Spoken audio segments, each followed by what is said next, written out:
মাঝে, মাঝে রাত্রে নরমাল রুটি ভাত খাওয়ার থেকে কিন্তু এইরকম করে চিকেন স্যান্ডউইচ বানিয়ে নিলে বেশ ভালো লাগে। খুব হেলদি আর খেতেও দারুণ টেস্টি। বা বাইরে কোথাও বেড়াতে গেলেও এরকম চিকেন স্যান্ডউইচ বানিয়ে নিয়ে গেলেও কিন্তু রাস্তার খাবারটা জমে যায়। প্রথমে আমি এখানে কিছুটা চিকেন নিয়েছি, একটুখানি বোনলেস চিকেন নেওয়ারই চেষ্টা করেছি। তার মধ্যে একটু লেবুর রস চিপে লেবুটাকে দিয়ে দিলাম, কাটা লেবু অর্ধেকটা। একটু রসুন, একটু লঙ্কা আর কয়েকটা গোলমরিচ, একটু নুন দিয়ে এটাকে আমি সেদ্ধ করে নেবো। আর এখানে নিয়েছি গাজর, একটা শসা আর দুটো পেঁয়াজ। সবগুলোকেই ভালো করে ছাড়িয়ে নেবো। প্রথমে শসাটা ছাড়িয়ে নিচ্ছি, তারপর গাজরটাকেও ছাড়িয়ে নেবো একইভাবে, দিয়ে ভালো করে ধুয়ে নিয়ে এ দুটোকে গ্রেট করে নেবো। কুচবো না কিন্তু, গ্রেট করে নিলেই বেশি ভালো হয়। আর পেঁয়াজটাকে আমি কুচিয়ে নেবো, একদম ছোট্ট ছোট্ট করে কুচিয়ে নেবো। সব কিছুকে প্রথমে ছাড়িয়ে ধুয়ে নিতে হবে। এবার গ্রেট করে নিচ্ছি শসাটাকে। শসাটা গ্রেট করে নেবার পর এটাকে কিন্তু একদম শসার যে জলটা আছে সেটাকে চিপে তুলে নেবো একটা বাটির মধ্যে। জলটা যতটা চেপা যায় ততটা কিন্তু চিপে নিতে হবে, জলটা যত কম থাকবে ততই ভালো। পুরো শসাটা জলটা চিপে তুলে নিলাম। আর গাজরটারও ঠিক তাই একই করব। প্রথমে গ্রেট করে নেবো, তারপরে গাজরের যে রসটা আছে মানে গাজরের ভেতরে যে জলটা আছে সেটাকেও পুরো চিপে নিয়ে তুলে নেব। তারপর আমি পেঁয়াজগুলোকে কেটে নেবো। পেঁয়াজগুলোকে খুব ছোট্ট ছোট্ট করে কিন্তু কেটে নেবো। যদি কেউ চপার দিয়ে কাটতে পারেন তাহলে তো খুবই ভালো হয়, আরও মিহি করে কাটা হয়ে যায়। তবে আমি ছুরি দিয়ে কেটে নিয়েছি, চেষ্টা করেছি খুব ছোট ছোট করে কেটে নেওয়ার। কাটাকাটিটা হয়ে গেল। এবার একটা মেয়োনিজ বানাবো। তার জন্য কিন্তু আমি দুটো ডিম সেদ্ধ করতে দিয়েছি আগে। আর এই সব সবজি বা পেঁয়াজগুলোকে একটা বাটির মধ্যে তুলে নিলাম। ওইদিকে চিকেনটাও কিন্তু সেদ্ধ হয়ে গেছে। চিকেনটা নামিয়ে একটু ঠান্ডা করে নেবো। আর এর মধ্যে যেই একটু একটু হাড় লেগে আছে সেগুলোকেও ছাড়িয়ে ফেলে দেবো। চিকেনটা একটু ঠান্ডা হতে থাক। ওদিকে ডিম দুটো সেদ্ধ করা হয়ে গেছে, আমি আগেই বলেছি যে ডিম সেদ্ধ করতে দিয়েছি। এবার একটা তড়কা প্যানের মধ্যে দুটো লঙ্কাকে ভালো করে ভেজে নিচ্ছি। লঙ্কাটা ভেজে নিয়ে আমি তুলে নেবো। এবার যে ডিমগুলো সেদ্ধ করেছিলাম সেগুলো মিক্সিতে নিয়ে নিলাম। নিয়ে ওই যে লঙ্কা যেটা ভেজে রেখেছিলাম সেটাও কিন্তু এর মধ্যে দিয়ে দেবো।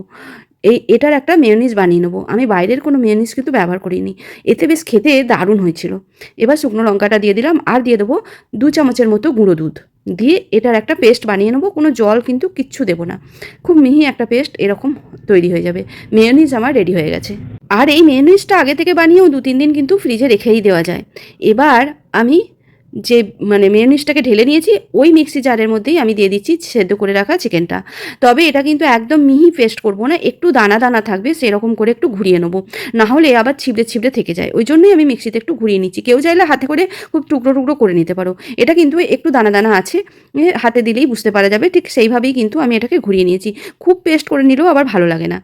এবার যে পেঁয়াজ টমেটো পেঁয়াজ গাজর শসা যেগুলো কেটেছিলাম যে বাটিতে নিয়েছিলাম তার মধ্যে আমি 3 চামচের মতো টক দই দিয়ে দিলাম। দিয়ে সব কিছুকে ভালো করে মিশিয়ে নেবো। এবার এর মধ্যে একটুখানি পরিমাণ মতো নুন দিয়ে দেবো। কেউ চাইলে গোলমরিচ চাট মশলা এগুলোও দিতে পারেন, তবে আমি দিইনি, শুধু নুন দিয়েছি। দিয়ে ভালো করে মিশিয়ে নিয়ে এর মধ্যে যে চিকেন পেস্টটা রেখেছিলাম সেটা দিয়ে দিচ্ছি। দিয়ে ভালো করে সব কিছুকে আবারও মিশিয়ে নেবো। ব্যাস একদম পুর রেডি। তবে এইরকম পুরের স্যান্ডউইচ হলে কি আর অন্য কিছু লাগে বলুন? এত ভালো খেতে হয়, দারুণ খেতে হয় কিন্তু। সব কিছুকে মিশিয়ে নিয়েছি। এবার সব কিছু রেডি করে নেবো একসাথে। তারপর স্যান্ডউইচ বানাবো। এবার কিছু ব্রেড নিয়ে নিয়েছি, তার মধ্যে একটু বাটার লাগিয়ে নিচ্ছি প্রথমে। এবার বাটারটাকেও দিতেও পারেন, নাও পারেন, তবে আমি দিয়েছি, ওতে খেতে আরও ভালো হবে সেজন্য। বাটারটাকে একটু লাগিয়ে নিয়েছি। বাটারটা একটু শক্ত আছে, ফ্রিজে ছিল তো তাই এরকম করে দিয়েছি, এটা গলে যাবে অটোমেটিক। এবার এই যে ডিমের মেয়োনিজটা আমি বানিয়েছি সেটা একটুখানি ওপর থেকে ব্রেডের ওপর থেকে লাগিয়ে নেবো, প্রথমে লাগিয়ে নেবো। তারপর এর ওপরে যে চিকেনের পুরটা বানিয়ে রেখেছি শসা গাজর দিয়ে, সেটা আমি এর মধ্যে দিয়ে দিচ্ছি। যতটা ভরে দেওয়া যায় ততই ভালো লাগবে। সব কিছুকে দিয়ে আবারও আমি ভালো করে ব্রেডের মধ্যে ছড়িয়ে নেব। তারপর আরেকটা ব্রেড দিয়ে চাপা দিয়ে দেবো। যেভাবে স্যান্ডউইচ বানায় আর কি সেই রকম করেই বানাতে হবে। ব্যাস চাপা দিয়ে চারিদিকটা একটু ভালো করে সমান করে পরিষ্কার করে নেব। প্রথমে এইভাবে সবগুলোই কিন্তু বানিয়ে নেব। তারপর এটাকে আমি সেঁকে নেব। কেউ চাইলে তাওয়াতে সেঁকতে পারো, কেউ চাইলে স্যান্ডউইচ মেকারেও সেঁকে নিতে পারো, যার যেখানে সুবিধা হবে। তবে হ্যাঁ, ওপর দিকের ব্রেডের ওপর দিকগুলোতেও একটু করে কিন্তু বাটার দিয়ে দিতে পারো, দিলে আরও ভালো হয়। আমি কিছু স্যান্ডউইচ মেকারে সেঁকেছি, কিছু তাওয়াতে সেঁকেছি। ভালো করে তৈরি করে নিয়ে এইভাবে সেঁকে নিতে হবে। দারুণ হয় কিন্তু, অবশ্যই এইভাবে বানিয়ে একবার দেখো, বেশ ভালো লাগে। বাইরেও নিয়ে যেতে পারবে, কিংবা কোনোদিন রাত্রে বা টিফিনে বা সকালে ব্রেকফাস্টে এরকম বানিয়ে নিতে পারো। পুরগুলো আগে রেডি থাকলে বানাতে তো বেশি টাইম লাগে না, খুব কম সময়ে হয়ে যায়, আর খেতেও বেশ ভালো হয়। আর ভেতরটা একদম ভরা ভরা থাকে, বেশ ভালো লাগে। আর কেউ চাইলে ভেতরে আবার একটু চিজও দিয়ে দিতে পারো, তবে আমি আর চিজ ব্যবহার করিনি, এমনিতেই বেশ হেভি হয়েছিল।